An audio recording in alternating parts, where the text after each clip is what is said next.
माँ वो फिर से आ गई है। वो देखो, कमरे में खड़ी होकर मुझे ही घूर रही है। आप लोग मेरी बात का यकीन क्यों नहीं करते? वो ले जाएगी मुझे। तेरे कमरे में कोई नहीं है बेटा, तुझे वहम हो रहा है। दवाइयाँ खाकर सो जा मेरे बच्चे, कुछ नहीं है यहाँ। नहीं, कोई दवाई नहीं खानी मुझे। आप लोग बार बार नींद की दवाइयाँ खिलाकर मुझे सुला देते हो। वो यही है, मेरे आसपास ही है। उसका पूरा शरीर जगह जगह से कटा फटा है, आंखों से खून बह रहा है। मैं जितना चिल्लाता हूँ उतना ही मुस्कुराती है वो। देखो, अभी भी मुझे देखकर मुस्कुरा रही है। पता नहीं है क्या हो गया है मेरे बच्चे को। जरूर कोई बुरी आत्मा है जो इसे दिखाई दे रही है। मैं आज ही इसके लिए बड़े पंडित जी के पास जाकर धागा बनवा कर लाती हूँ। विनेश की माँ माधुरी बेटे की बिगड़ती हुई हालत को देखकर बहुत परेशान थी। इसलिए उसी दिन वो बड़े पंडित जी के पास जाती है और एक धागा लाकर अपने बेटे की बाजू में बांध देती है। विनेश के अचानक से बदलते हुए व्यवहार को कोई नहीं समझ पा रहा था। उसे अपने आसपास कोई ऐसी लड़की दिखाई दे रही थी जिसे परिवार में बाकी कोई भी नहीं देख पा रहा था। रात का समय था। विनेश अपने कमरे में आराम कर रहा था।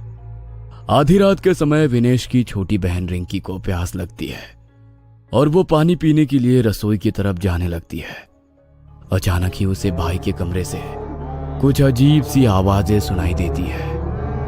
उन आवाजों को सुनकर रिंकी घबराकर विनेश के कमरे के दरवाजे पर जाती है, लेकिन दरवाजा अंदर से बंद था। वो दौड़कर कमरे की खिड़की पर पहुंचती है तो देखती है सामने उसका भाई बालकनी की मुंडेर पर खड़ा हुआ नीचे देख रहा है। अचानक वो मुड़कर अपनी बहन की तरफ देखता है। उसके चेहरे पर एक भयानक सी मुस्कान थी जिसे देखकर रिंकी का दिल दहल गया था। इससे पहले कि रिंकी कुछ कर पाती, विनेश वहां से नीचे कूद जाता है। एक क्षण के लिए रिंकी की आंखों के आगे अंधेरा छा गया था। अगले ही पल रिंकी के मुंह से एक भयानक चीख निकलती है जिसे सुनकर रिंकी के माँ बाप दौड़ते हुए वहां पहुंच जाते हैं। रिंकी अपना सर घुटनों में छुपाए लगातार रोए जा रही थी। किसी तरह सुबकते हुए उसने उंगली से विनेश के कमरे की ओर इशारा किया और एक बार फिर से फूट फूट कर रोने लगी। कुछ पलों में विनेश के साथ हुई अनहोनी के बारे में घर में सभी लोग जान चुके थे और चारों ओर अफरा तफरी मच गई थी। 3 दिन बाद काश के कुछ दिन पहले ही मैं उसे पंडित जी के पास ले जाती तो शायद आज मेरा बेटा जिंदा होता। अरे बस करो अपनी यंत्र तंत्र मंत्र की बातें। कोई भूत प्रेत नहीं दिखाई देता था उसे। दिमागी रूप से बीमार था तुम्हारा बेटा और इसी दिमागी बीमारी ने जान ली है तुम्हारे बेटे की। अच्छी तरह समझ लो इस बात को। तुम्हारे जैसे लोग ही समय पर इलाज करने की बजाय झाड़ फूंक में समय वेस्ट कर देते हैं और उसके बाद जब बात हाथ से निकल जाती है तो सर पकड़कर रोते रहते हैं। गलती तो मेरी भी थी ना जो मैं तुम्हारी बातों में आ गया, लेकिन अब किया भी क्या जा सकता है। जो होना था वो तो हो गया। अब तो रिंकी ही हमारा सब कुछ है। रिंकी अभी बस 18 साल की थी। इतनी छोटी सी उम्र में उसने अपनी आंखों के सामने अपने भाई को मरते हुए देखा था। इस बात का उसके मन पर बहुत गहरा असर पड़ा था। इस घटना के बाद रिंकी ने किसी से भी बहुत ज्यादा मिलना जुलना, हंसना बोलना कम कर दिया था।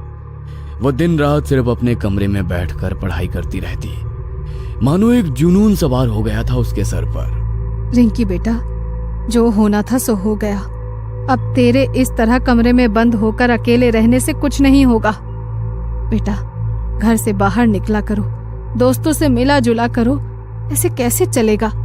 मुझे साइकियाट्रिस्ट बनना है माँ। उन सभी लोगों को ठीक करना है जिन्हें भाई की तरह मानसिक बीमारी है।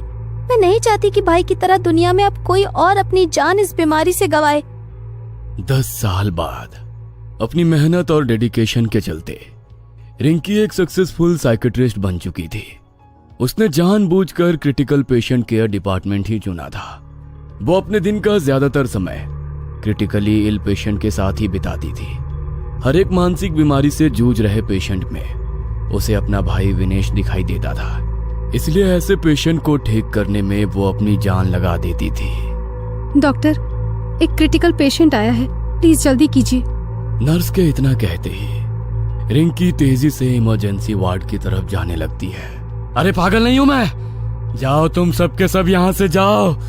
मैंने कहा ना मैं पागल नहीं हूँ। सब मारे जाएंगे, तुम सब एक एक करके मारे जाओगे ना, तब तुम्हें पता चलेगा कि मैं सच कह रहा था।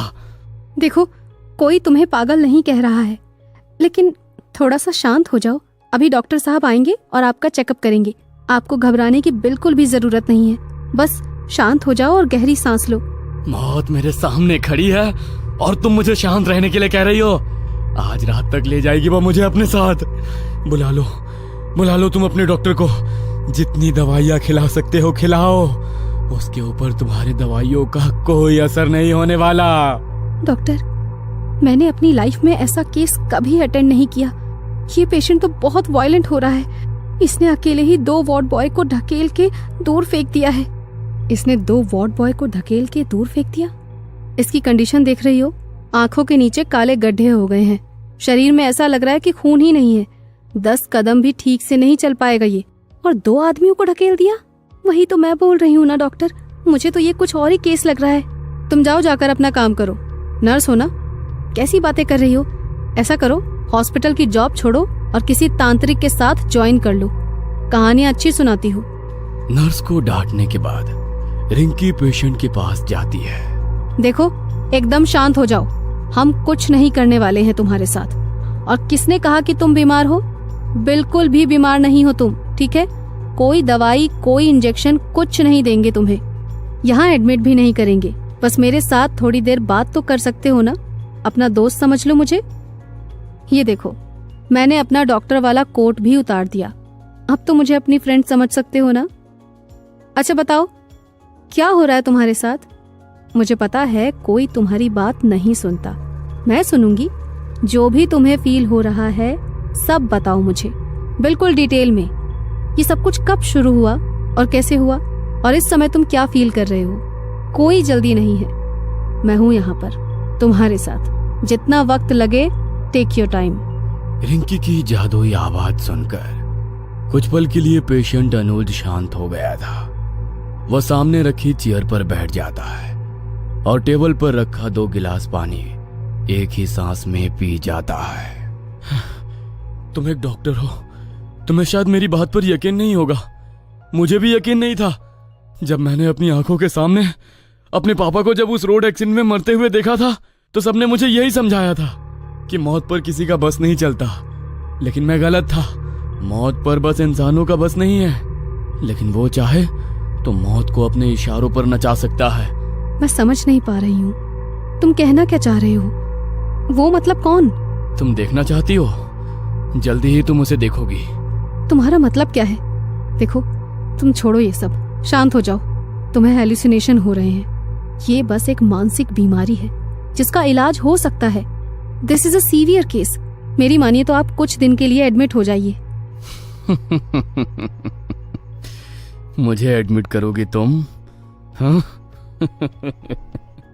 मेरा समय आ चुका है। वो आज मुझे लेकर ही जाएगी और अब तुम्हारी बारी है। इतना कहकर अनुज कांच के गिलास को टेबल पर दे मारता है और उसके नुकीले सिरे से एक ही झटके में अपनी गर्दन को मुस्कुराते हुए काट देता है। अनुज के गले से खून का फवारा छूट रहा था, लेकिन वो अभी भी मुस्कुरा रहा था। अगले ही पल उसने उसी नुकीले कांच से अपने चेहरे को बुरी तरह से काट पीट दिया था। उसका पूरा मुंह खून से लथपथ हो चुका था, लेकिन वो अभी भी लगातार रिंकी की तरफ देखकर अजीब तरह से मुस्कुरा रहा था।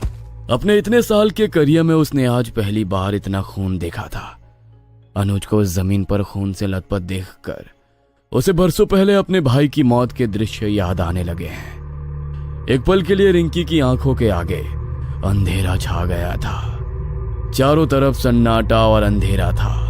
अगले ही पल उसे मध्यम सी रोशनी में जमीन में खून से लथपथ अपना भाई विनेश पड़ा हुआ दिखाई देता है, जिसे देखकर वो कांप उठती है। रिंकी की आंखें खौफ से फटी हुई थी। हकलाते हुए वो विनेश को जोर जोर से हिलाने लगती है। भैया, विनेश भैया। जमीन पर पड़ा हुआ विनेश अपनी आंखें खोल देता है और उसके खून से सने चेहरे पर एक डरावनी मुस्कान दिखाई देती है, जिसे देखकर रिंकी डर कर पीछे हट जाती है। अचानक ही नर्स और वार्ड बॉय कमरे के अंदर आते हैं और अनुज को खून से लथपथ देखकर डर जाते हैं। डॉक्टर आप ठीक तो है ना? आपके ऊपर हमला तो नहीं किया ना उस पागल ने? नहीं, मैं ठीक हूँ, तुम परेशान मत हो। अभी कुछ देर पहले घटी सारी घटना एक के बाद एक उसकी आंखों के सामने घूम रही थी। बार बार उसे अनुज और विनेश के खून से सने मुस्कुराते चेहरे नजर आ रहे थे, जिसके कारण वह बहुत असहज महसूस कर रही थी। रिंकी खुद को संभाल नहीं पा रही थी। हॉस्पिटल से निकलकर वो सीधा अपने घर पहुंचती है और फिर एक कप कॉफी पीने के बाद सीधे अपने बिस्तर पर पहुंच जाती है। कुछ ही देर बीता होगा कि उसे दरवाजे की घंटी बजने की आवाज सुनाई देती है। रिंकी दरवाजा खोलती है तो वहां उसे बस एक छोटा सा लिफाफा दिखाई देता है। ये कौन रख गया है? ना नाम है ना पता है, स्ट्रेंज। रिंकी लिफाफा खोलती है तो उसके अंदर रखे सामान को देखकर मानो उसकी सांसें हलक में अटकी रह जाती है। अंदर कुछ तस्वीरें थी जिन्हें देखकर रिंकी को अजीब सी घबराहट होने लगी थी।